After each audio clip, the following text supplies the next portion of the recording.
मित्रों, इस वीडियो में हम समझेंगे कि पीपल पर जल क्यों चढ़ाया जाता है, क्या है इसके लाभ, और साथ में ही बच्चों पर शनि की महादशा का प्रभाव क्यों नहीं होता। इन दोनों को ही हम लोग साथ में समझेंगे। उसका कारण ये है कि ये दोनों ही किसी एक ही कहानी से संबंध रखते हैं, इसीलिए हम जिस कहानी के बारे में बात करने वाले हैं उसमें इन दोनों का ही जवाब मिलने वाला है। बहुत ही रोचक जानकारी है। इसे जानने के लिए वीडियो के साथ लास्ट तक बने रहें। पहली बार चैनल पर हैं तो प्लीज चैनल को सब्सक्राइब करें, चैनल के साथ बने रहें। इस टाइप की बहुत सारी वीडियोस मैं लेकर के आता रहता हूँ। साथ में वीडियो को लाइक करके हमारी टीम का हौसला बढ़ाएं, क्योंकि हमारी टीम इस तरह की तमाम जानकारियों को लेकर के आप तक पहुंचाती रहती है। तो आइए मित्रों, हम लोग समझते हैं। तो एक्चुअली शमशान में जब महर्षि दधीच के मांस पिंड का दाह संस्कार हो रहा था तो उनकी पत्नी अपने पति का वियोग सहन नहीं कर पाई और पास में ही स्थित विशाल पीपल वृक्ष के कोतड़ में 3 वर्ष के बालक को रखकर स्वयं चिता में बैठकर सती हो गई। इस प्रकार महर्षि दधीच और उनकी पत्नी का बलिदान हो गया। किंतु पीपल के कोतड़ में, पीपल के वृक्ष के अंदर जो खाली जगह हो जाता है उसको कोतड़ बोला जाता है या फिर कोटर भी बोला जाता है। तो कोटर में रखा बालक भूख प्यास से तड़प तड़प कर चिल्लाने लगा। जब कोई वस्तु नहीं मिली तो कोतड़ में गिरे पीपल के गोंद, यानी कि जो पीपल का जो फल होता है उसे गोंद बोला जाता है, उसे खाकर बड़ा होने लगा। कालांतर में पीपल के पत्तों और फलों को खाकर बालक का जीवन ऐन कैन प्रकारेण सुरक्षित रहा। एक दिन देवर्षि नारद वहां से गुजरे। नारद ने पीपल के कोतड़ में बालक को देखकर उसका परिचय पूछा। नारद ने कहा, बालक तुम कौन हो? बालक ने कहा, यही तो मैं भी जानना चाहता हूँ। नारद कहे, तुम्हारे जनक कौन है? बालक कहता है, यही तो मैं भी जानना चाहता हूँ। तब नारद जी ने ध्यान धर देखा। नारद ने आश्चर्यचकित हो बताया कि हे बालक, तुम महान दानी महर्षि दधीच के पुत्र हो। तुम्हारे पिता की अस्थियों का वज्र बनाकर ही देवताओं ने असुरों पर विजय पाई थी। नारद ने बताया कि तुम्हारे पिता दधीच की मृत्यु मात्र 31 वर्ष की आयु में ही हो गई थी। फिर बालक पूछता है, मेरे पिता की अकाल मृत्यु का कारण क्या था? नारद कहते हैं, तुम्हारे पिता पर शनिदेव की महादशा थी।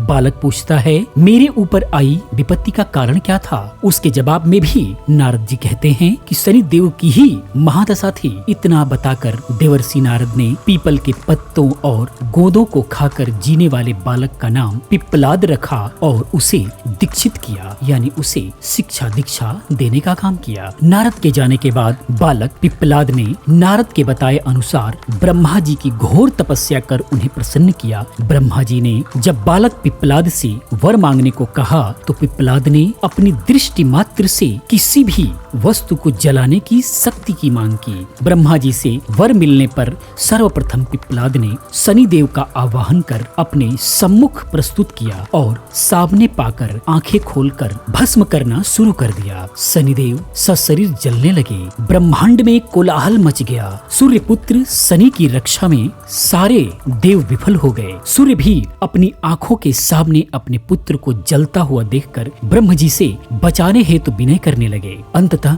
ब्रह्मा जी स्वयं पिप्पलाद के सम्मुख पधारे और शनिदेव को छोड़ने की बात कही, किंतु पिप्पलाद तैयार नहीं हुए। ब्रह्मा जी ने एक के बदले 2 वर मांगने की बात कही। तब पिप्पलाद ने खुश होकर निम्नवत 2 वरदान मांगे, जिसमें पहला था वो था जन्म के 5 वर्ष तक किसी भी बालक की कुंडली में शनि का आस्थान नहीं होगा, जिससे कोई भी और बालक मेरे जैसा अनाथ न हो सके। दूसरा जो वर मांगते हैं वो है, मुझ अनाथ को शरण पीपल वृक्ष ने दी है, अतः जो भी व्यक्ति सूर्योदय के पूर्व पीपल वृक्ष पर जल चढ़ाएगा उस पर शनि की महादशा का असर नहीं होगा। ब्रह्म जी ने तथास्तु कह वरदान दिया। तब पिप्पलाद ने जलते हुए शनिदेव को अपने ब्रह्मदंड से उनके पैरों पर आघात करके उन्हें मुक्त कर दिया, जिससे शनिदेव के पैर क्षतिग्रस्त हो गए और वे पहले जैसी तेजी से चलने लायक नहीं रहे। अतः तभी से शनि शनैश्चरति यह शनैश्चरः, अर्थात जो धीरे चलता है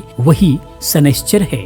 और शनि आग में जलने के कारण काली काया वाले अंग भंग रूप में हो गए। संप्रति शनि की काली मूर्ति और पीपल वृक्ष की पूजा का यही धार्मिक हेतु है। आगे चलकर पिप्पलाद ने प्रश्न उपनिषद की रचना की, जो आज भी ज्ञान का बृहद भंडार है। तो यही कारण रहा जिस कारणवश पीपल पर जल चढ़ाया जाता है और पीपल पर जल चढ़ाने से शनि का प्रभाव कम रहता है या फिर शनि का प्रभाव नहीं होता। और बच्चों पर, जो भी बच्चे 5 साल तक होते हैं, उन पर शनि की किसी भी महादशा का कोई प्रभाव नहीं पड़ता। मित्रों, उम्मीद करता हूँ कि आपको जानकारी मिली होगी। ये जानकारी कैसी लगी? इसी प्रकार की बहुत सारी जानकारियों को जानने के लिए इस चैनल को सब्सक्राइब करें, चैनल के साथ बने रहें, क्योंकि मैं इस तरह की बहुत सारी जानकारियां लेकर के आता रहता हूँ। मिलते हैं अगली वीडियो में। पूरी वीडियो देखने के लिए आपका बहुत बहुत आभार।